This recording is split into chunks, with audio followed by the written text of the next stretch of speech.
Welcome back, 5th and 6th grade. We are now on Lesson 3, Competition.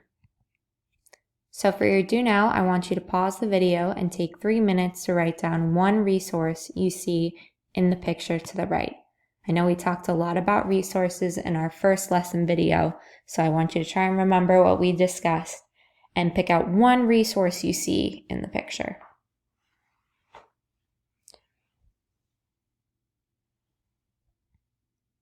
Make sure after you've picked one to comment it in the comment section below. So what are the goals for this lesson? Students will be able to identify how biotic factors in an ecosystem compete. To refresh our memories, what are resources? A resource is something that has value to you. Water is a resource, electricity is a resource, food is a resource. Resources from the earth are called natural resources. Some are renewable, which means we can use them again, and some are non-renewable, which means we can't use them again. Once you've used it once, it's gone. Resources from the earth can also be living or non-living. As we talked about in our first lesson video, a lot of resources are being used way too quickly, so here are some ways we can save our natural resources.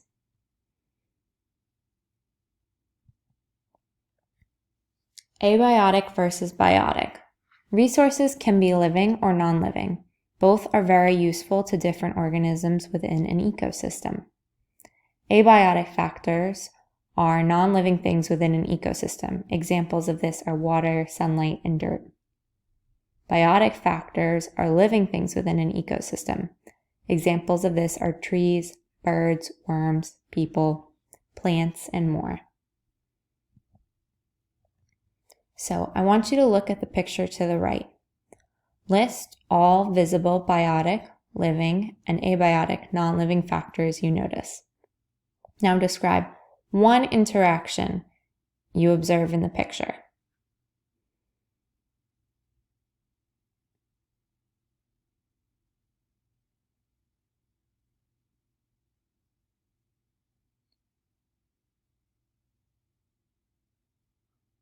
So we can clearly see the gazelle is a biotic factor.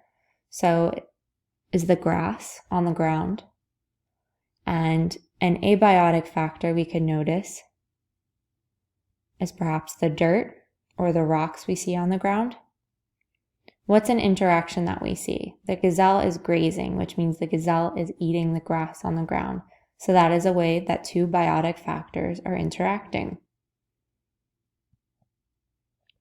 How do parts of the ecosystem work together? Organisms rely on non-living things such as sunshine, water, and air. Different organisms can work together. Some organisms live in groups called populations. These groups stay together, protect one another, and share resources. So this is our check for understanding. What I want you to do is read the list of relationships listed below. Then I want you to decide whether the relationship is dependent, which means the two things help each other, or competitive, meaning they compete for resources. So the first relationship is between a fox and a rabbit. Do you think they compete for resources or they help each other? The next relationship is an elephant and a stream. Do you think they compete for resources or do you think they help each other?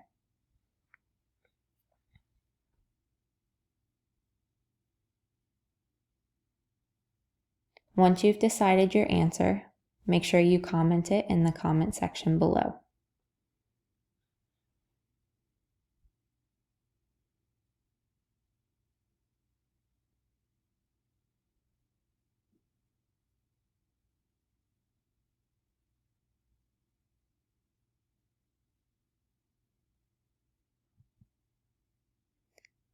So what is competition? When we think of the word competition, you may think of a game. In football, both teams are working with their players to win the game, so the teams are competing. Competition exists in nature too. In any ecosystem, organisms and populations with similar requirements for food, water, oxygen, or other resources may compete with each other for limited resources, which limits their growth and reproduction. Who can compete? All living things compete within their ecosystem for resources. Because of limited space, limited food, or other limited resources, one population of an organism may compete with another population for the same things. For example, one group of chimpanzees may attack another nearby group to gain control of certain fig trees that provide food. Plants can also compete for resources. Vines climb tree trunks so they can be exposed to the sun. They need sunlight to go through photosynthesis, that way they can make their own food. So what happens next? What is the result of this competition? Well, there are many different results. Some of them can be population changes, which means because of less food, there are fewer organisms in that population. Individual organism changes.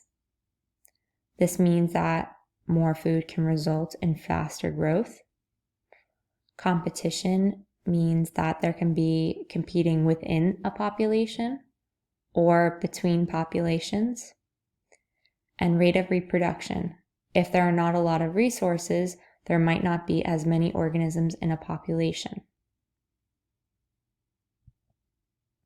So a quick vocabulary review. Abiotic factors are non-living things. Biotic factors are living things.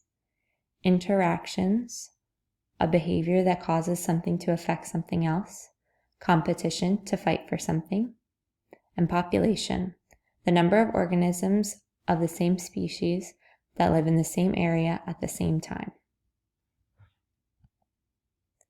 For your exit ticket, I want you to take 3 minutes to pause the video and comment an example of 2 types of organisms, one thing they might compete for, and how their population is impacted as a result. So what you can do is you can think of 2 types of organisms, think about a resource that exists within their ecosystem, and then go back to the slide that says what happens next, and pick one of those that may be a result of the competition.